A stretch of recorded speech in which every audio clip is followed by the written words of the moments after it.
UIBers, selamat datang di podcast Orta Talk bersama saya Dr. Ica, Real Talk Real Health.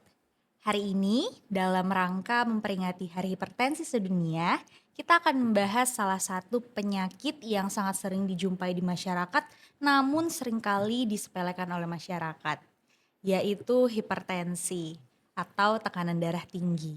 Nah, hipertensi itu sering sekali disebut sebagai silent killer. Kenapa?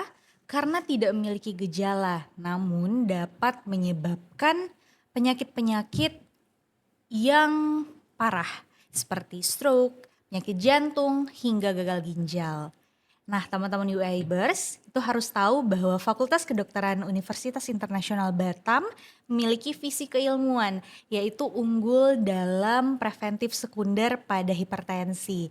Hari ini kita sudah bersama dengan Ketua Program Studi Sarjana Fakultas Kedokteran UIB, Dr. Aris Maulana, spesialis patologi anatomi. Hai dok. Hai, selamat pagi semuanya, Wibers. Apa kabar Dr. Aris? Alhamdulillah baik. Terima kasih sudah datang ke sini nih dok. Hari ini kita mau ngobrol-ngobrol sedikit tentang hipertensi dok.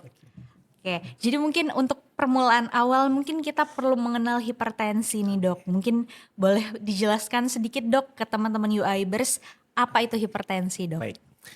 Jadi tadi berbicara mengenai peringatan Hari Hipertensi Sedunia. Sebetulnya itu bukan peringatan sebagai suatu karya atau suatu suatu predikat gitu ya, suatu keberhasilan. Tetapi justru itu menjadi pengingat untuk kita bahwa hipertensi dijadikan salah satu hari peringatan itu adalah untuk memperingatkan kita, menjadi pengingat untuk kita bahwa hipertensi itu bukan hanya sekedar penyakit sebetulnya, tetapi merupakan suatu faktor resiko yang bisa menyebabkan kematian di dunia. Jadi kalau kita berbicara hipertensi, kita tidak berbicara dia penyakit keberapa. Dia merupakan faktor risiko utama terjadi kematian di dunia. Kenapa tadi? Karena tadi itu komplikasinya banyak. Berbicara mengenai definisi, maka kita harus berdefinisikan berdasarkan apa yang telah kita pelajari, yaitu berdasarkan WHO dan berdasarkan GNC 8. Jadi hipertensi itu dikatakan hipertensi bila tekanan darah di atas lebih dari atau sama dengan 140 sistoliknya dan diastoliknya di atas atau lebih dari sama dengan 90 mm Hg. Itu dinamakanlah hipertensi. Namun dalam prakteknya kita tidak serta-merta semua tensi dengan nilai segitu langsung dikatakan hipertensi. Ada kriterianya untuk kita mengatakan hipertensi, yaitu dari pemeriksaan yang posisi rest seperti ini, posisi istirahat, kemudian diperiksa di lengan dengan cara yang benar, kemudian mau duduk mau tidur itu sebetulnya tidak ada patokan yang pasti ya, tapi lebih baik kalau memang lebih posisinya dia bisa duduk saja dengan posisi tenang, diperiksa 2 kali di waktu yang berbeda, di waktu yang agak selang istirahat ya betul, ada istirahatnya dengan tekanan darah melebihi tadi, maka kita bisa katakan itu suatu hipertensi. Namun ketika seseorang lagi berada di lingkungan atau di mall kemudian dites tensinya 160 lebih, tapi dia posisinya sedang posisi tidak rest, tidak istirahat, ngos-ngosan, habis naik turun tangga seperti itu belum bisa kita katakan hipertensi. Maka dia harus rehat dulu sekitar 15 menit, ulangi 15 menit lagi, baru kita yakinkan bahwa hasil yang kedua itu yang merupakan hasil yang paling objektif gitu. Begitu ya dok, jadi untuk memeriksakan tekanan darah itu sendiri juga ada patokannya. Betul. Gitu ya dok, tidak boleh sembarangan. Betul. Jadi buat teman-teman di rumah nih, kalau misalnya mau cek tensi, usahakan dalam posisi yang tenang ya dok, terus udah dalam posisi yang istirahat, betul, yang rest. Jangan abis lari-lari, abis jalan jauh, lagi ngos-ngosan terus dilakuin tes tekanan darah gitu, tensi. Nah sama aja ya dok, itu hasilnya pasti akan tidak baik ya dok, karena pasti akan muncul yang tinggi gitu. Oke dok, lanjut nih dok, dari cara pemeriksaan terus angkanya sudah ada, berarti kan beda juga antara orang yang sudah usia, Iya, udah lansia gitu ya Dok, patokan hipertensinya tadi betul. yang 140/80 Iya, atau 90 iya, tadi ya Dok. betul. Em, Kadang Dok banyak nih Dok Iya, orang yang dia ngerasa sehat-sehat aja selama ini, tapi pas ada cek kesehatan, wah ternyata tensinya itu tinggi banget Dok. betul. Nah itu tuh kenapa sih Dok kok bisa sampai orang nggak punya keluhan sama sekali, sampai itu tuh menjadi isu untuk tenaga kesehatan Dok. Karena pasien-pasien jadi lebih apa ya, ngerasa nggak mau berobat Betul. karena mereka ngerasa sehat Ya, gitu betul. Dok. Itu kenapa ya Dok? Baik. Jadi itulah kenapa ada slogan yang mengatakan hypertension is the silent killer. Jadi pembunuh silent ya, pembunuh Yang yang diam-diam tanpa gitu, bersuara, betul. diam-diam gitu. Kenapa? Karena hampir semua hipertensi, apalagi di orang Indonesia, itu tanpa gejala. Kalaupun Mmm, ada gejala, gejala itu biasanya menyertai keluhan yang lainnya. Contoh dia memang lagi posisi sakit kepala, sehingga gejala atau lagi pilek tapi pasti tensinya tinggi yang menjadi kambing hitamnya adalah si pileknya menyebabkan mmm, sakit kepala. Sehingga betul. seolah-olah gejala ini tertutup sama yang diukur dengan yang di gejalanya kok tidak tampak. Akhirnya disebutlah asimptomatik. Kebanyakannya memang tidak disadari. Kenapa ini disebut silent killer? Karena ketika kita mengalami hipertensi yang cukup lama dan tidak diobati dan tidak disadari, maka komplikasinya itu sudah berjalan sejak tensi itu mulai naik. Nah, Gitu. ketika naik itu kan pasti hal yang tidak bisa disadari. Karena pemeriksaan cek darah belum cek tekanan darah itu belum menjadi hal yang sifatnya rutin untuk semasyarakat seperti Betul itu. betul Ya, Dok. jadi ketika tensi itu sudah sampai 200, rasanya tidak mungkin ketika dia selama ini basicnya tensi hariannya itu cuma 110 atau 90. Pada saat dia datang 200 itu sesuatu hal yang sudah harus kita warning gitu.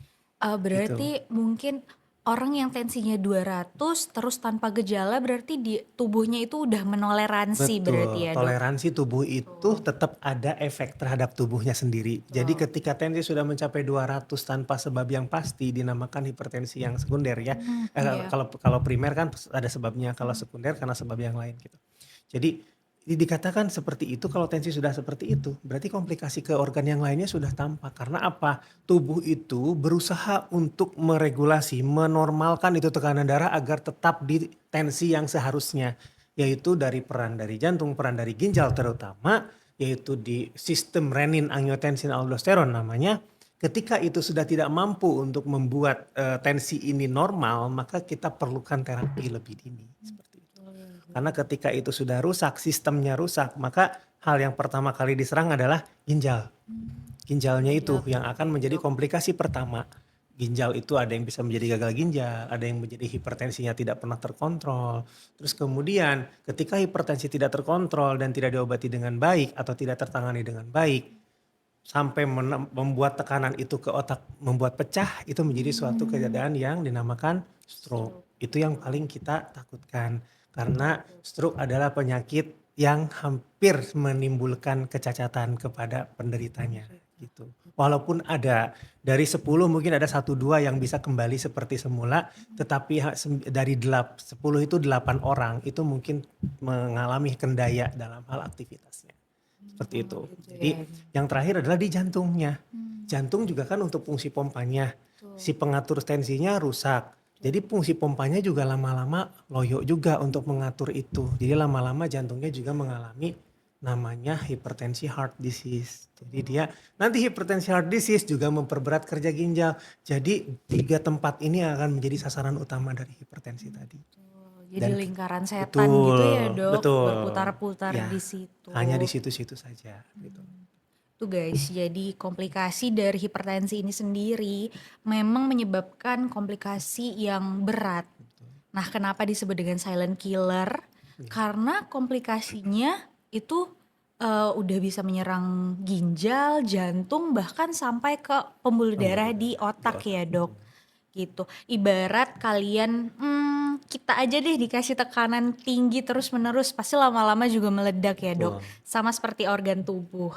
Kalau kita dikasih tekanan yang terlalu berat, organnya bekerja terlalu berat, dengan dalam waktu yang lama, pasti lama-lama juga terjadi kerusakan Betul. ya dok. Betul. Betul, apalagi kayak misalnya tadi dokter ada sebut hypertension heart disease, berarti kerja jantungnya jadi lebih berat gitu ya Betul. dok. Betul. Dan itu menyebabkan perubahan otot jantung ya dok, Betul. karena kerjanya keras. Kayak kalian nge-gym ototnya jadi makin gede, Betul. sama kayak Iya. jantung.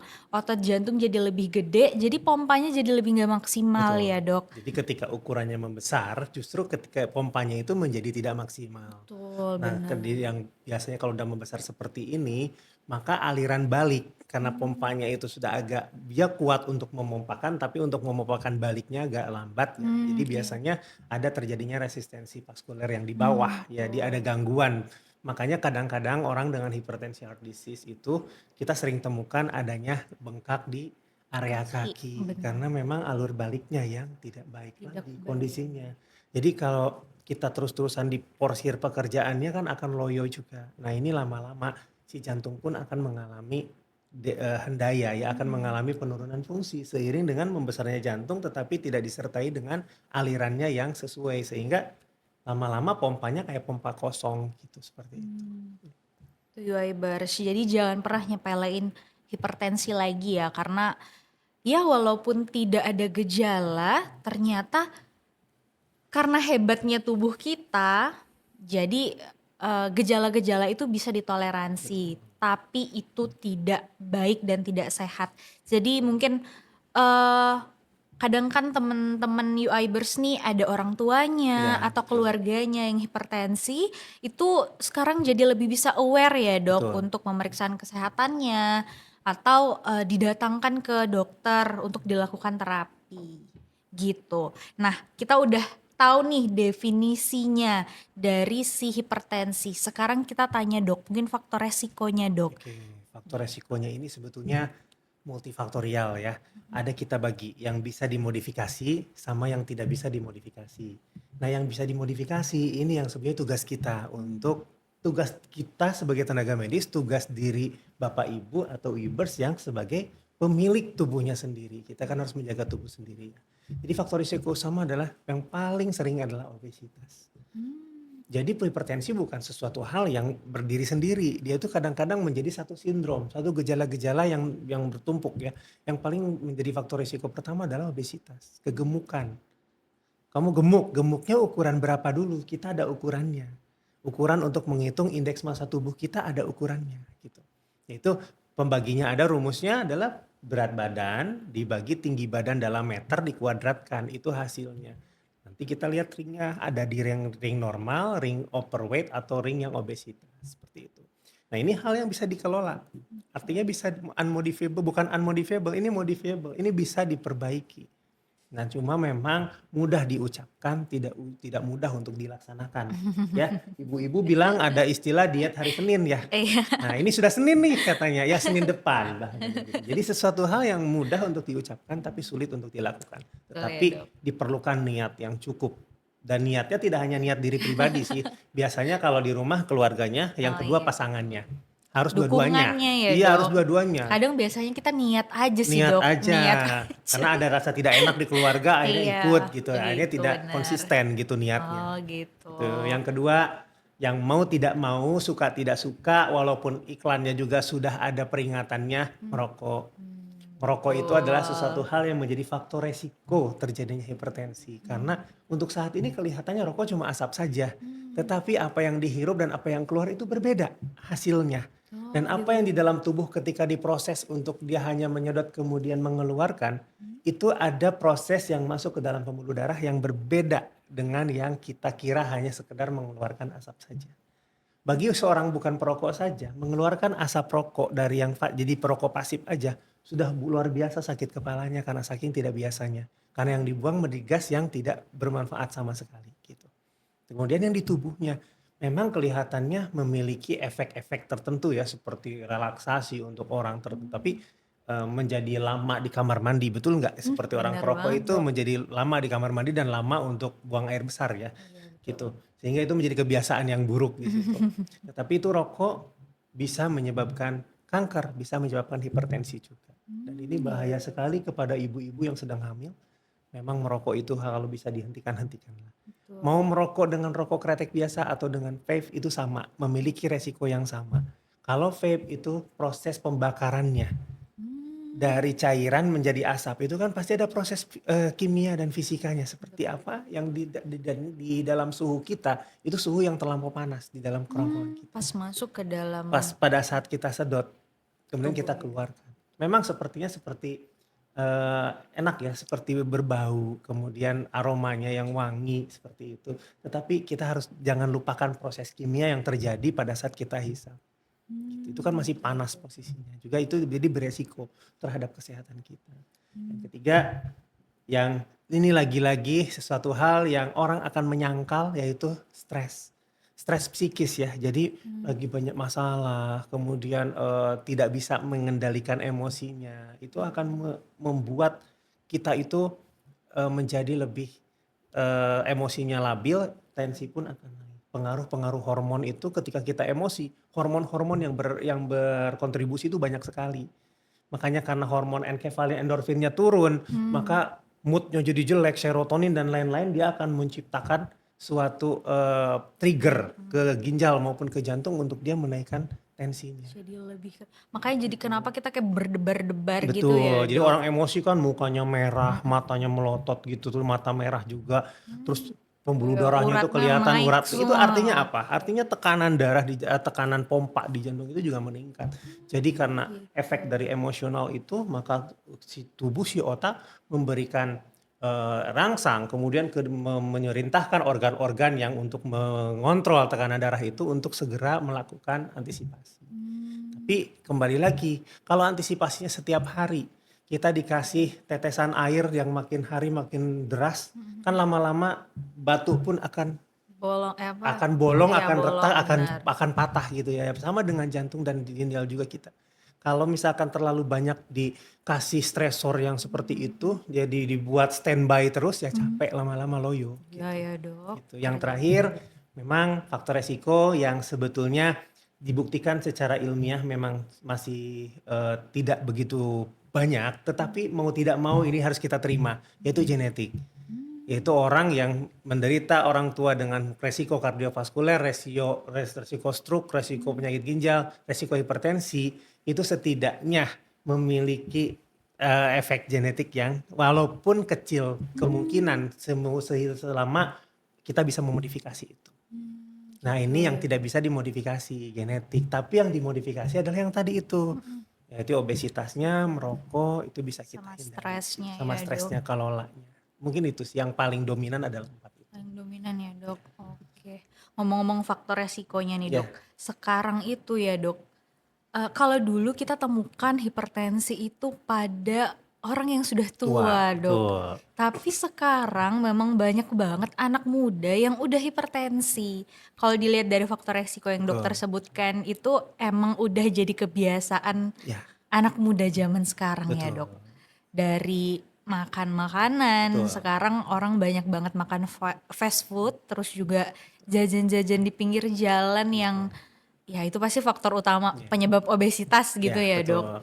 Terus juga sekarang udah banyak cara orang merokok, dari yang merokok kretek, dari Betul. yang vape Vape juga juga. ya dok. Betul. Padahal memang efeknya itu sangat tidak baik untuk pembuluh darah ya dok. Betul. Bisa jadi kaku, makanya bisa jadi hipertensi Betul. tadi ya dok. Iya. Jadi nggak cuma ke paru-paru aja, ternyata ke Ke pembuluh pembuluh darah, darah ke juga, jantung. ke ujung-ujung dari jari ke kaki, Betul. tangan kita Makanya juga kenapa sama. kebas-kebas ya dok Ada orang yang namanya burger disease itu juga burger sama, benar. akibat dari perokok. Betul. Tuh guys, terus tadi stres, betul. Sekarang tuntutan kayaknya udah makin banyak ya dok. Betul. Apalagi udah ada media sosial yang Betul. membuat stres kita jadi lebih meningkat gitu Betul. ya dok. Ya mungkin sekarang harus lebih modifikasinya nurunin stres kali ya. Hal yang saya bilang tadi seperti saya state di awal bahwa yang saya sebutkan modifiable itu sangat mudah diucapkan tapi sangat susah direalisasikan. Niatnya harus kuat, terus memang pada saat diet itu kita perlu konsisten. Betul. Karena di 1 bulan pertama kita bisa turun cepat. Bisa Hmm, turun 2, 3 kilo, 4 kilo, bahkan 5 kilo bisa saja ya. terjadi. Tapi itu hanya komposisi air yang turun. Oh Belum gitu. komposisi lemaknya. Jadi ketika dimasuk ke bulan 4 bulan atau ke 5 bulan itu biasanya itu malah naik sedikit atau turun atau stagnan gitu. Gitu. Nah itu disitulah orang jenuh. Iya Sudah Dok, capek-capek 5 bener. kilo naik Naik lagi. Nah akhirnya lagi. berhentilah. Nah pada saat dia berhenti metabolismenya berbalik 2 kali lipat. Iya, jadi kayak craving gitu Kayak ya Dok, craving, betul. bener. Kayak cuma bom waktu aja jeluduk, jadi Mm-mm. dia tambah besar Tambah lagi banyak. malahan seperti itu. Jadi diet yang itu ada diet yang konsisten, bukan dengan tidak makan, tetap harus ada makan karena kita perlu energi untuk melakukan Betul. aktivitas fisik. Tetapi porsinya saja yang kita Perhatikan ya Dok, atur, betul. atur ya. Banyakkan proteinnya hewani atau nabati silahkan. Betul. Apa yang mau ketofastosis itu disilahkan. Banyak Iya, sekali model banyak. diet. Yang penting tuh Diet yang konsisten. sehat juga ya Betul, Dok, diet jangan yang sehat silahkan. ekstrim gitu ya Betul, Dok. jangan terlalu ekstrim. Orang ketika dari gemuk kemudian dalam 1 bulan turunnya sampai 10-20 kilo, itu massa ototnya turun, massa lemaknya juga jauh terkuras ya. Tetapi kontur kulitnya Iya. tertinggal. Akhirnya apa? Seperti yang kejadian yang diproses diet yang tidak diimbangi olahraga adalah apa ya istilah bahasa ini kulitnya tuh jadi Bleber, yang lember kendur. gitu. Karena apa? Tidak diimbangi dengan penurunan dan elastisitas kulitnya tidak dilatih. Sehingga kelihatan sekali yang terlalu instan dan yang tidak. Oh Yang gitu. kedua, lutut. Lutut. Lutut kan selama ini mengambil berat badan kita yang menumpuk, berat Menopang badannya gitu ya menopang Dok, gitu yang bener. sangat berat tiba-tiba turun drastis.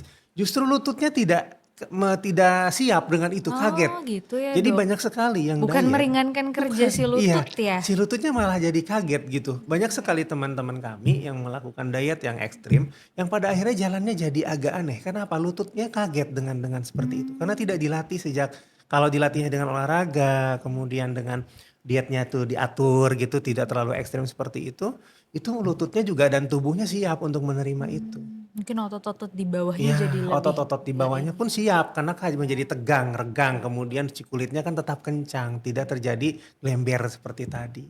Jadi harus triknya untuk diet pun harus ada triknya. Dikonsultasikan dengan ahlinya juga. itu ya Kami paling cuma bisa Ibers. bilang, Bu turunkan berat badannya. Iya Bu turunkan betul. berat badannya ya Bu ya, minimal ya dari sekian ke sekian gitu. Tetapi kalau dengan ahli gizi berlain, mereka akan menghitung aktivitas fisiknya apa saja, masuk kategori ringan sedang berat, kemudian berat badannya berapa, target turunnya berapa akan diatur dari ininya. Kalau langsung ke Kalau ahli langsung ke gizi. ahlinya, betul. Jadi Jadi di sini jangan sembarangan juga ya Dok, betul, karena banyak juga efek buruknya kalau betul, misalnya melakukan diet yang tidak benar. betul. Nah, Gitu. yang jadi masalah itu adalah terkadang kita menyalahkan makanannya. Yang dia salah bukan makanannya, tetapi proses dari pengolahan makanannya. Sehingga Betul. menjadi beresiko gitu. Karena makanan itu tidak kandungannya semuanya jelas ya, ada karbohidrat, protein. Nah, yang salah itu adalah cara pengolahannya. Gitu. Bagaimana kita memasaknya, mengolahnya gitu. Saya tidak menyebutkan salah satu makanan ya karena tidak boleh, tetapi ketika diolahnya menjadi bentukan yang santan kemudian asin, Iya. ya itu memang menjadi kompleks di dalam tubuh yang harusnya cuma memecah karbohidrat saja, ada garam yang Iya. harus dipantau oleh ginjal supaya garam ini tidak terlalu banyak di dalam tubuh. Tidak Akhirnya terlalu ginjal, banyak narik cairan ya nah Dok. betul, sehingga ginjal narik cairan dengan cepat, kemudian karena tadi kerjanya lebih capek, maka lama-lama ginjalnya juga akan drop gitu. Itu ya Itu Ibers. intinya ya. Jadi itu tadi ada sedikit highlight dari Dokter Aris bahwa makan asin. Asin-asin kenapa sih sekarang kan banyak tuh ya Dok orang pada Betul. bilang kenapa sih orang hipertensi nggak boleh makan asin? Ya itu Ya, jawabannya karena akan memperberat kerja dari ginjal. Karena garam itu bersifat menarik ya, cairan ya Dok betul. yang membuat darah jadi lebih kental sehingga darah yang disaring oleh ginjal Betul. itu jadi lebih berat kerja ginjalnya gitu. Kayak kita kalau nyaring yang kental-kental aja yang keluar dari Perlu saringan itu perasannya kan lebih ini ya. perasannya lebih Parutan kelapa kita kasih saringan, betul. kalau airnya dikit kan merasnya lebih kencang. Ininya apa namanya kepalannya. Tapi kalau airnya banyak kita Merasnya lebih merasnya tuh enak lebih gitu enak. ya Dok. Jadi Nah disitulah prinsipnya sama hampir sama dengan tubuh kita. gitu. Jadi itu tadi kenapa teman-teman UIbers sering denger nggak boleh makan asin-asin kalau hipertensi, ya Betul. itu dia jawabannya. Kenapa makanya kadang kalau makan asin tuh lebih sering buang air kecil Ya, gitu ya betul. dok. Karena membuang Terus cairan lebih banyak, betul lebih untuk mengimbangi agar si kadar natrium di dalam darah itu tidak terlalu tinggi. gitu teman-teman UIbers. Nah, ada hal yang pengalaman pribadi saya selama saya sempat menjadi dokter pelaksana cuci darah. Jadi ada fenomena makan kuaci. Oh makan kuaci Nah, dok. kuaci ya, tahu kuaci Kuaci ya, yang biji bunga kecil-kecil. matahari Oh ya, iya. ya gitu. Jadi anggapan dari pasien-pasien dengan cuci darah tadi, pada saat dia melakukan cuci darah kan hampir 4-5 jam. Itu Mm-mm. suatu hal yang lama. Iya Tidak betul. mungkin saya tidur terus katanya. Makan tidak boleh, harus dibatasi. Akhirnya mereka makan Makan kuaci. kuaci, Tujuannya oke. apa? Tujuannya effortnya banyak, tapi yang dimakan sedikit, kecil katanya. Gak tahu aja itu asinnya Tapi luar lupa biasa. bahwa caranya kita makan kuaci tidak ada yang buka seperti buka kacang gini. Iya, Pasti lewat mulut mulut, atau lewat gigi, gigi. dikiuk-kiuk gitu kan, digigit-gigit habis itu Heeh. ya seperti pengerat gitu ya, Iya, gigit-gigit. Dan itu kandungan di dalam kulitnya itu kandungannya garam. Nah, betul. sehingga udah orang dengan gagal ginjal itu kan retensi urin dia sudah tidak Iya, ada kencing sama sekali, artinya betul. cairan pun dibatasi. Yang pada akhirnya kalau kita keasinan kenapa? Minum, berusaha untuk Betul. minum, atau kalaupun tidak karena dia menarik cairan dan dia posisi darah juga sedang difiltrasi, sedang dilakukan cuci darah, itu juga semakin menjadi faktor resiko yang tidak ada habisnya gitu. Jadi berputar-putar ya dok. Berputar-putar, Tuh padahal teman-teman UIbers, kalau orang dengan gagal ginjal itu nggak boleh minum banyak-banyak, ya betul kan dok? dibatasi. Jadi kalau masih kencing, kencingnya berapa, keluarnya itu yang akan diukur dengan kebutuhan minumnya nanti per harinya berapa. Ada yang cuma Hmm. 500 cc per hari, ada Hmm. yang cuma 300. Hmm. Ada yang masih boleh sampai 700, itu tergantung. Tergantung fungsi Tergantung ginjalnya ya fungsi dok. ginjalnya dan Hmm. tergantung dia masih kencing atau tidak, masih keluar kencing atau Iya. tidak urinnya. Nah yang kedua, apa namanya, pada saat dia sudah tidak bisa kencing, terus kemudian dikit-dikit sesak, maka itu cairan akan sangat dibatasi. Dan jangan Hmm, lupa betul. pada saat kita mengukur cairan, satu orang ini harusnya tidak lebih dari 500 cc per hari. Mm-mm. Berarti dengan makanan yang sifatnya kuah pun harus dihitung kuahnya. Jangan Betul. dianggap itu bukan air gitu. Jadi diminum ini air kuahnya, kuah bakso contohnya seperti itu. Kan masih ada ya kadang-kadang pasien juga ingin makan makan kuah bakso Bakso. kuahnya saja katanya biar ada rasa, diminum dengan kuahnya. Habis itu dia ini 500-nya jadi lebih. Padahal cuci darah itu dilakukan 2 atau 3 minggu sekali. Bukan, mohon maaf. 3 kali seminggu Oh ya, 2 atau 3 kali iya. seminggu. Sehingga itu ada jeda kan. Jadi kalau di hari ini terlebihan cairan, besok terkumulasi karena tidak ada air kencing sama sekali. Jadi itu harus patut dijaga ya. Fenomena makan kuaci yang pernah kami alami di pasien-pasien dengan 4 atau 5 obat antihipertensi tidak turun-turun. Hmm, Karena itu tadi, kita gali lubang tutup lubang. Ini menjadi hal yang salah gitu. Mungkin itu. gitu teman-teman. Gagal ginjal itu tadi komplikasi dari hipertensi. Salah satu komplikasi hipertensi yang paling sekarang kita jumpai paling banyak Betul. juga. Dan itu tolong diperhatikan bahayanya. Kita jadi orang dengan sakit ginjal harus ditakar minumnya. Betul. Pokoknya nikmat hidupnya ditarik ya dok. Nah jadi buat teman-teman UIbers tolong lebih aware terhadap hipertensi tadi ya dok. Karena komplikasinya nggak main-main. Betul. Bahkan sampai meningkatkan kematian tuh tertinggi tuh karena hipertensi Karena ya dok di dunia hipertensinya ya tetapi dok. bukan satu-satunya menjadi penyakit yang di nomor 1, 2, 3 kan. Betul. Tetapi menjadi faktor risiko tertinggi kematian akibat hipertensi itu kan ada stroke, ada gangguan jantung dan gagal ginjal. Itu menjadi 3 yang menjadi ketika kita ranking kan menjadi nomor tertinggi. Betul guys. Begitupun di Kota Batam sama. Kota Batam ya dok. Jadi hipertensi menjadi salah satu penyakit tidak menular yang harus dijadi perhatian selain Betul. diabetes mellitus dan tadi ada gangguan kolesterol jadi gabung Obesitas dalam satu tadi ya dok. sindrom Betul. metabolik Sindrom gitu metabolik. sehingga ada program-program pemerintah yang nanti mungkin kita di belakang akan kita Bahas ya. bahas juga. Ini kita masuk aja deh dok. Berarti Oh kan boleh. kita butuh Ya. pencegahannya ini kan dok. Jadi apa sih pencegahan dan mungkin tindakan apa? Misalnya teman-teman UIbers nih kerabatnya atau orang tuanya itu ada yang mengalami hipertensi. Nah, Betul. mungkin dokter boleh jabarkan pencegahannya tuh yang Baik. baiknya seperti apa? Kemudian mereka tuh harus ngapain nih?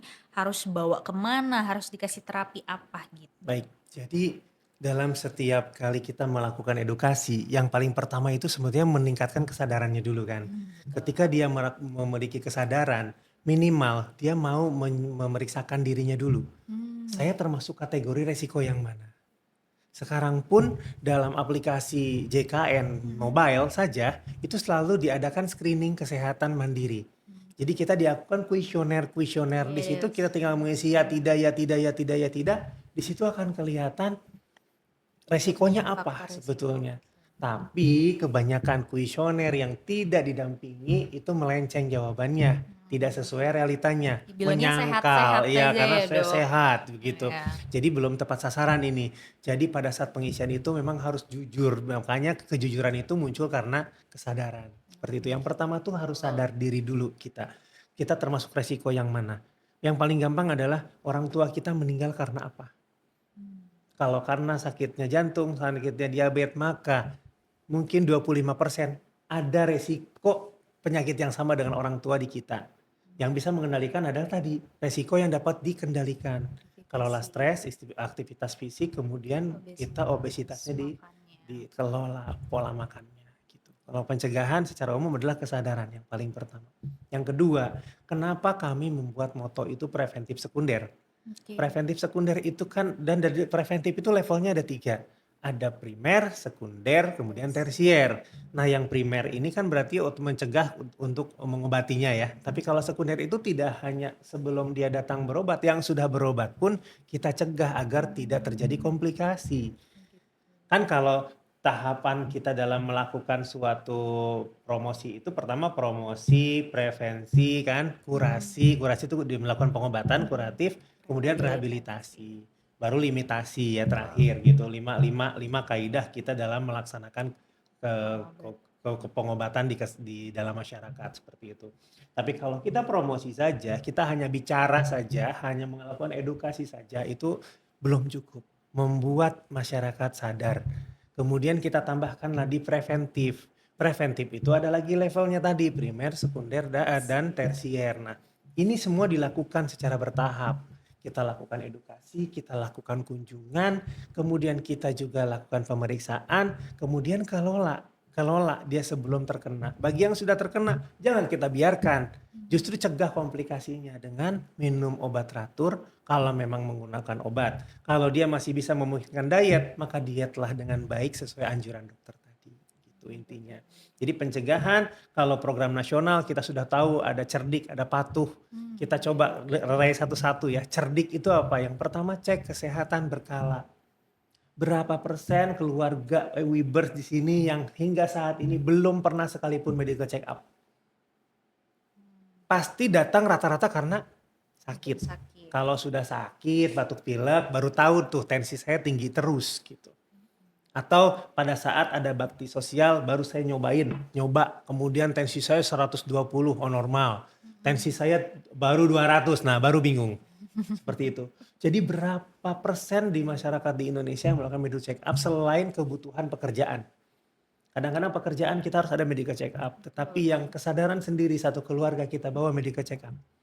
Check up itu tidak harus dengan periksa darah lengkap. Mmm, Cukup datang, kemudian cek tensinya, cek nadinya, cek pemeriksaan lingkar dasar ya, Dok, perutnya, betul. terus kemudian keadaan matanya anemis atau tidak, terus kalau memang ada keluhan kita lakukan pemeriksaan darah, Lanjut. yang paling simpel adalah darah rutin gitu, kelihatan ada infeksi atau HB-nya seperti apa.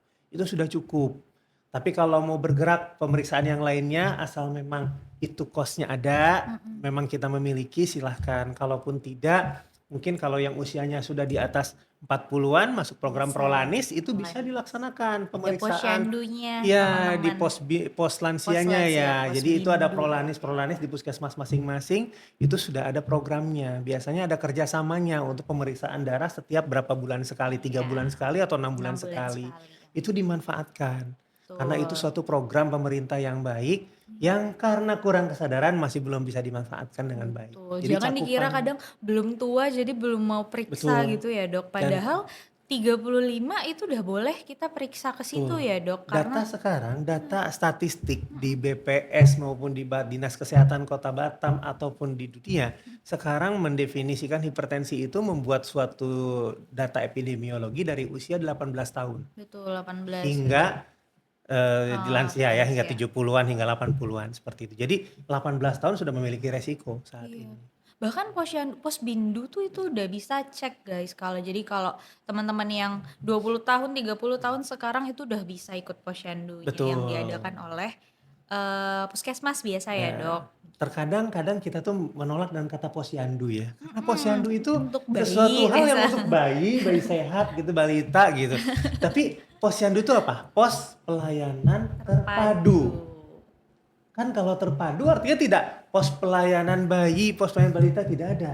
Ada Heeh, posyandu lansia, ada posyandu dewasa juga ada, ada yaitu usia produktif Solanis, istilahnya kita. betul. Terus kemudian ada posyandu untuk bayi dan balita gitu. Itu ada memang kita bedakan ya programnya. Tapi jangan salah program. Ketika yang diumumkan adalah posyandu untuk balita imunisasi yang datang orang tua, itu salah kaprah ya. Jadi Iya, mengartikan hal yang posyandunya terlalu dipukul rata. Jadi betul. isinya ini musim pekan imunisasi nasional, PIN itu ya, Iya polio. betul, Yang tahun datang orang lalu. tua ya. Jadi memang tidak pas kalau seperti itu. Memang harus dilihat dulu posyandunya ini posyandu apa dulu gitu.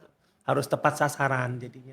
Dan sekarang hampir semua puskesmas, bukan hampir, seluruh puskesmas wajib mengadakan atau klinik yang memang dia memiliki kapasitas kunjungan BPJS, dia harus memiliki program itu. Betul. Jadi tidak ada lagi sebetulnya alasan kita, wahana kita kalau memang tidak ada. Sebetulnya di puskesmas, di klinik yang Vaskes memiliki pertama berarti ya, Paskes Dok? pertama itu memiliki program ini. Ini berlaku nasional.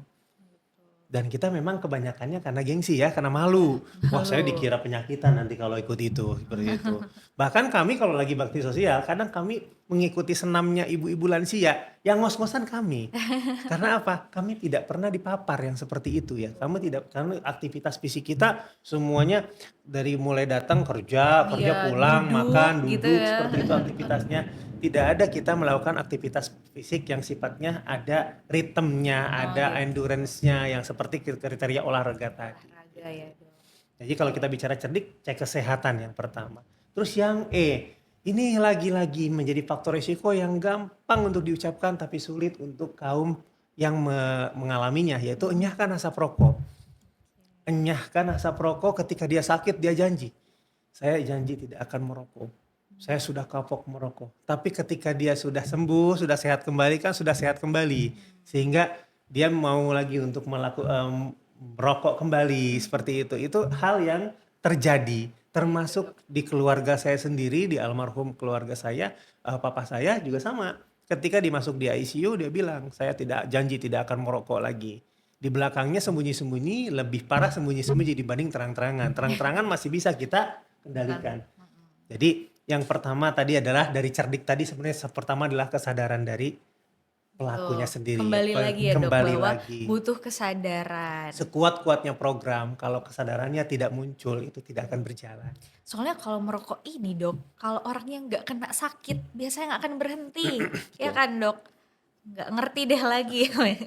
Ngeri Jadi banget. fenomena merokok ini fenomena yang tidak gampang untuk kita tangani ya. Tetapi juga Mm-mm. kita tidak bisa ekstrim untuk memberhentikan rokok tersebut. Betul, harus tetap Ada perlahan yang ya, Dok. namanya proses Benar. agitasi. Dia Benar. kehilangan dosis tiba-tiba yang biasa merokok Betul, kemudian betul. tidak.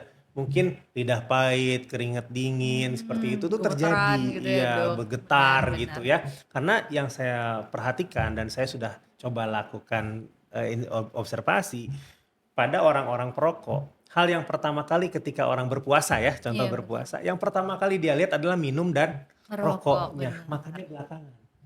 Karena katanya itu untuk meningkatkan nafsu makannya Iya. seperti itu. Kenapa lidahnya pahit? Pahit. Ya betul. Apalagi habis makan nggak merokok katanya rasanya kayak ketempeleng gitu itu Iya, iya, bahasanya betul, seperti betul, itu betul. ya. Jadi itu hal-hal yang sifatnya sebetulnya itu terjadi terhadap mereka yang mengalami. Jadi pada saat ada seseorang saya ingin mencoba berhenti merokok. Sekarang ada banyak klinik-klinik berhenti merokok, itu dipersilahkan, Betul, dimaksimalkan. iya bener ya Dok, Tetapi sekarang perlu banyak banget sekarang ya. itu pada saat pengendalian merokok itu tidak bisa orang yang tadinya 1 slop per hari menjadi tidak merokok sama sekali. Ya Itu itu juga salah. bahaya banget malah ya Dok, Betul, itu jadi lebih betul. baik kita putuskan Perlahan, pelan-pelan kurangi tetapi dia satu satu. konsisten dan Betul, dikontrol dengan baik. Karena rokok itu kadang-kadang tidak dibeli oleh sendiri tapi karena dikasih oleh rekan-rekannya, seperti betul. itu. Karena ditawarin gitu.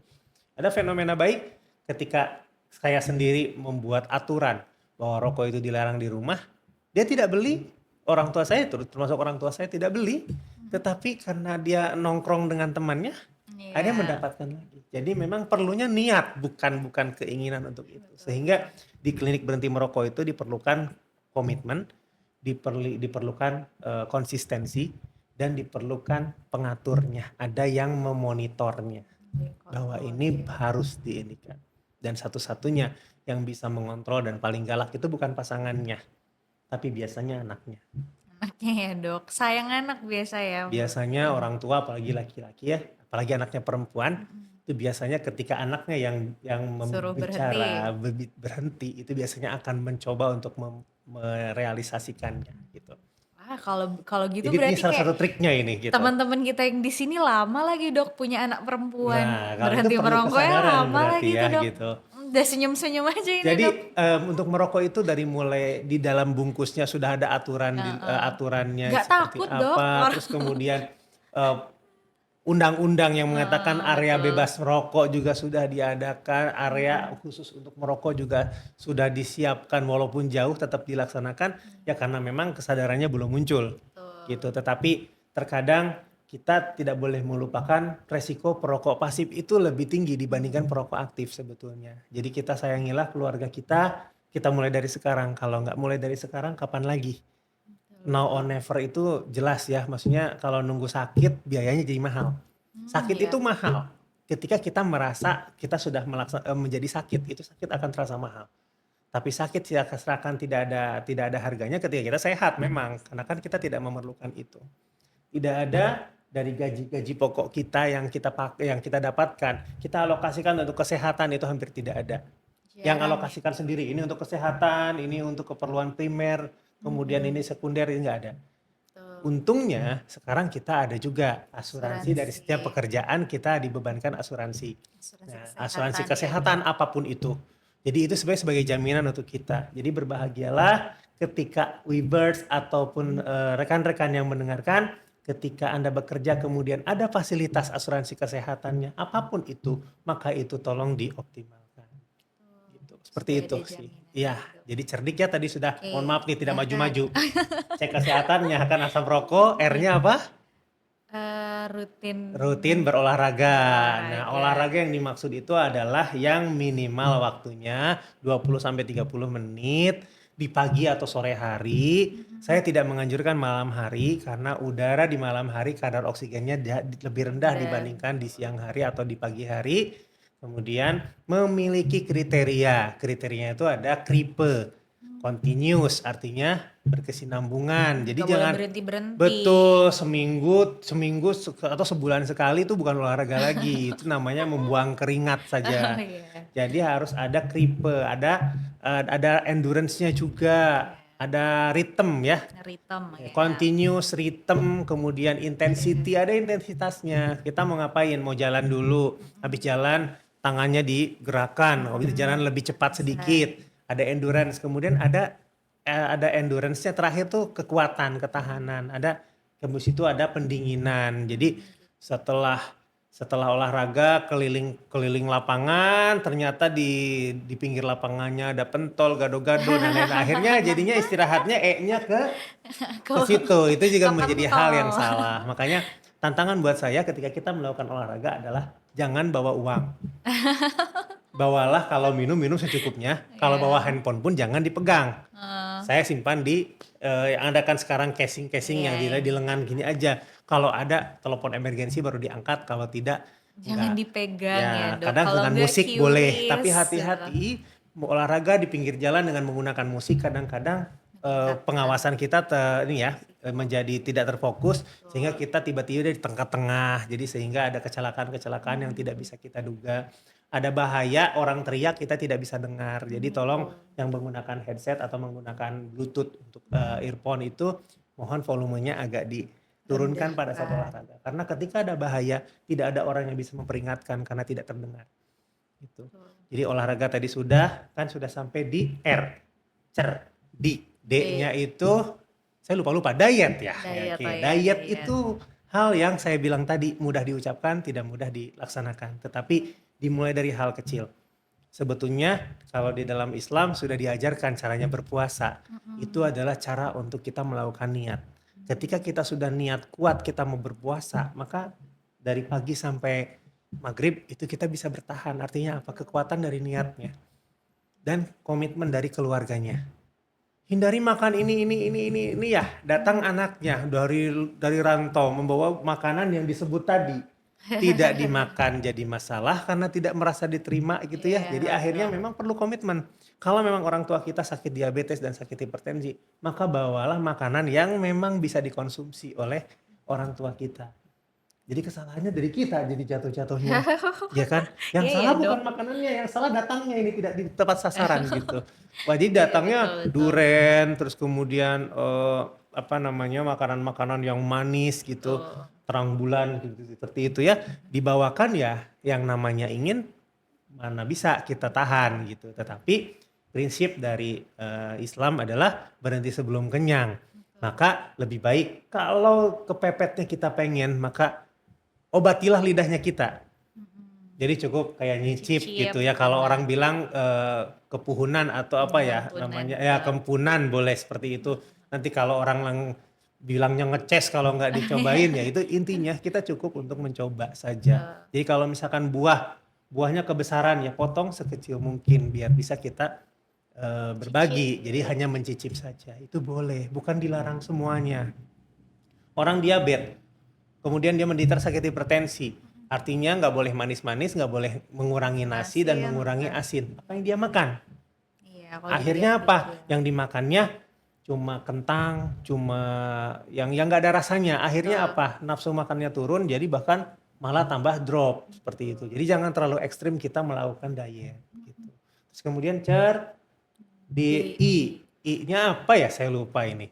i I itu kita kalau K-nya kelola stres kan ya. iya. Saya I-nya lupa ini. Saya lupa betul-betul Iya lupa. dok, I-nya juga saya lupa. Ya, I-nya saya lupa, mohon maaf. Jadi eh, I-nya itu mohon maaf ya. Saya juga manusia biasa. I-nya juga bisa saja saya lupa. Jadi I itu istirahat Istirahat yang yang cukup. cukup. Terima kasih Betul Kak ya. Ges.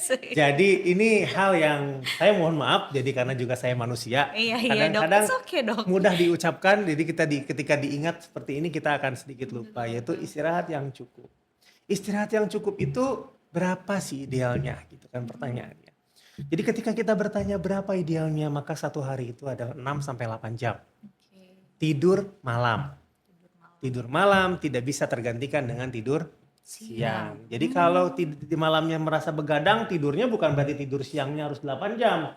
Yang ada apa? Keliengan ya. Keliengan, mukanya pucat atau mukanya itu tidak sehat malahan seperti itu. Karena memang tidur siang itu yang dianjurkan cuma 1 jam maksimal. Tidur siang ya Tidur dok. siang. Kalau tidur malam itu 6 sampai 8 jam. Jadi ukurannya kalau kita ingin bangun tahajud gitu ya, misalkan kita tidur dari jam 9. Mm-mm. 9, 10, 11, 12, 1, 2, 3. Nah 6 jam cukup tuh, 3 bangun dulu.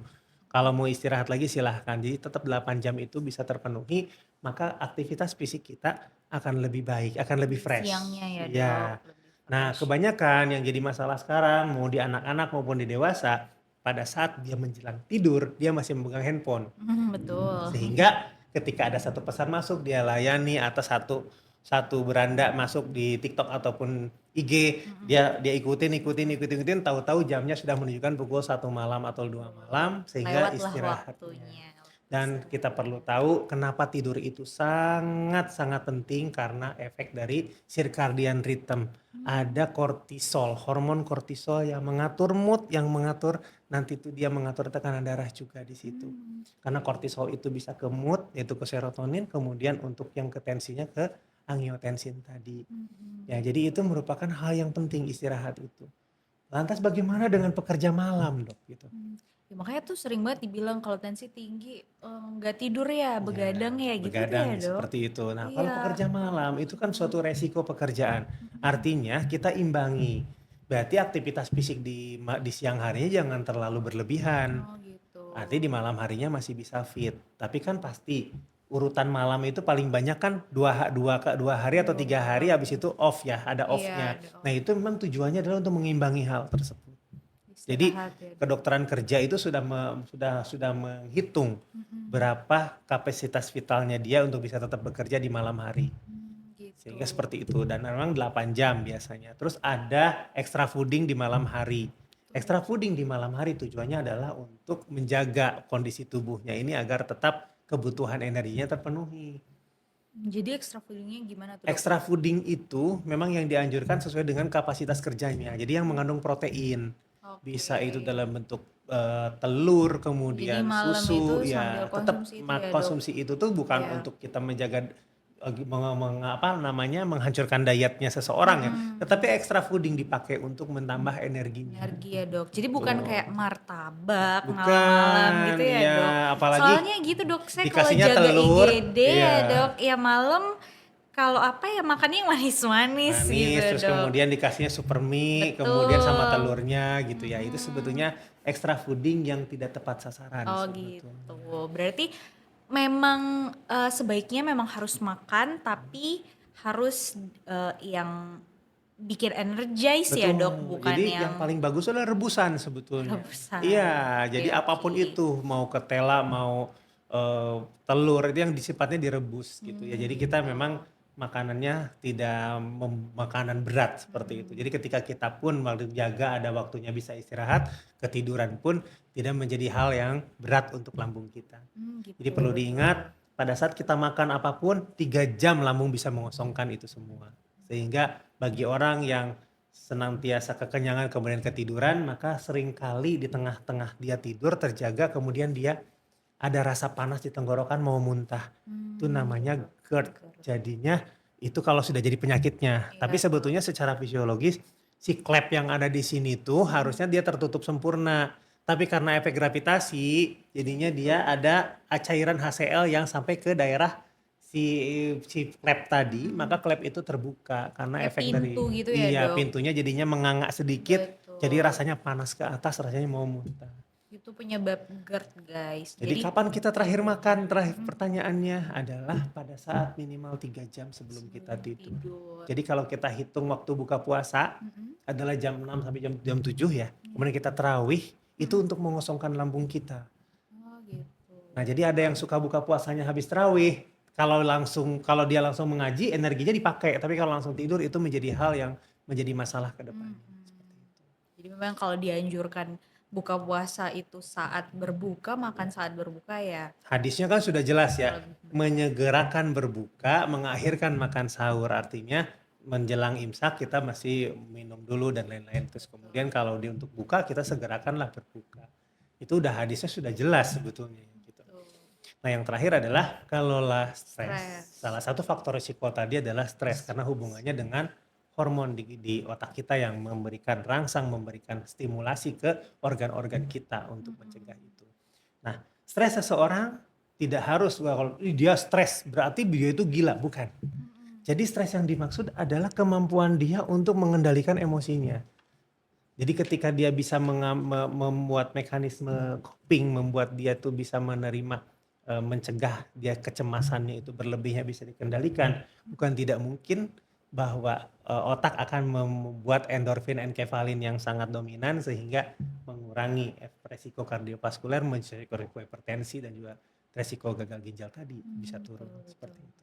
Mungkin itu yang bisa saya sampaikan ya mengenai cerdik dan mohon maaf saya mendeklarasikan diri, namanya juga saya manusia, saya lupa ya tadi yang I-nya, ternyata I itu adalah sesuatu hal yang sangat penting untuk kita. Istirahat, betul ya Istirahat dok. yang cukup. Jadi jangan hanya isoma ya. Istirahat, Isoma itu kan istirahat, sholat, makan makan. gitu. Tetapi kalau yang pentingnya adalah istirahat. Kenapa istirahat di depan? Karena istirahat itu adalah masa kita untuk melakukan relaksasi tubuh. Tuh, teman-teman UI Bars. Jadi itulah sedikit penjelasan, gak sedikit banyak penjelasan tentang hipertensi ya dok, dari apa itu definisinya, kemudian faktor resikonya, Ya, betul. komplikasinya hingga pencegahannya.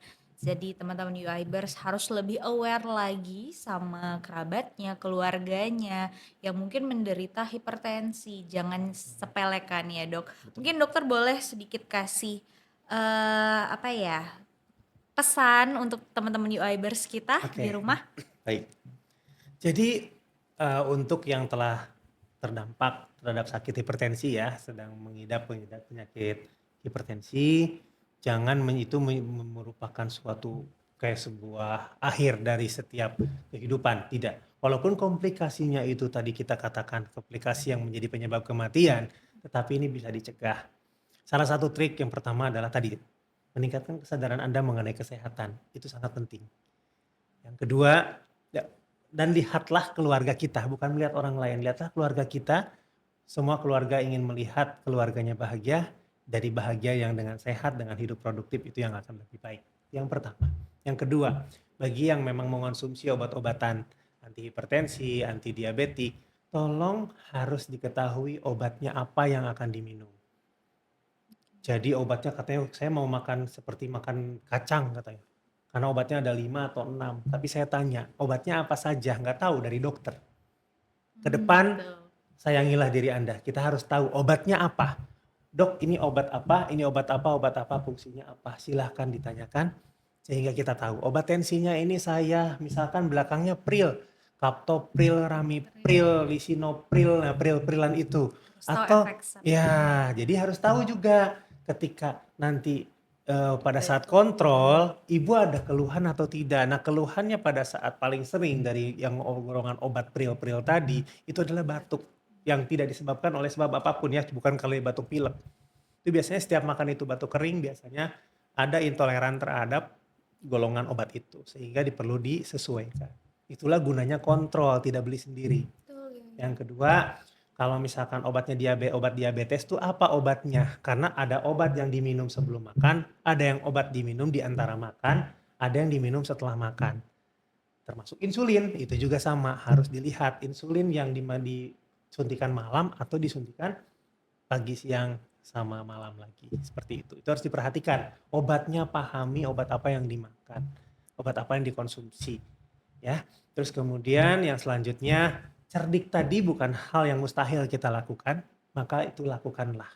Cerdik tadi ada 5 yang paling penting, mudah diucapkan, tapi saya yakin bisa dilakukan kalau niatnya sudah bulat. Seperti itu. Yang terakhir, tanpa mengurangi rasa hormat, jadi ketika kita sudah menderita sakit, itu kita baru sadar. Nah, jangan sampai itu terjadi.